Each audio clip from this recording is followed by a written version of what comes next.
In this video we're going to show how we can use Assyrium to remove legacy accounts on devices.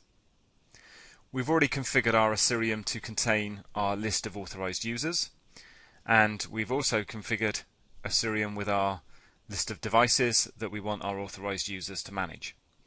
We've put in place our profiles that give us the rights mapping between the users and the roles they will have on the devices. Now that all this is in place and all those accounts have been automatically provisioned by Assyrium, we can now go to the device audit report and we can now see if there are any legacy accounts on any of these devices.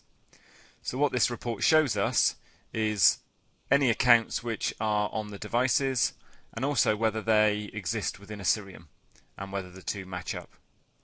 So when we have an account on a device that doesn't exist in Assyrium, Assyrium doesn't know about it, so that account is a legacy one that's been there in the past.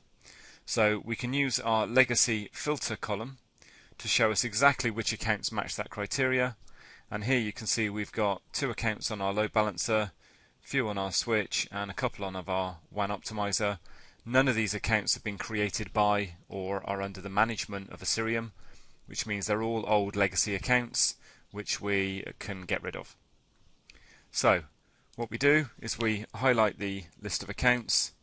We can then choose with Assyrium to either disable these selected accounts and not actually remove them from the devices, but just disable the use of them, or we can do a proper tidy up and delete all of those accounts from those end devices.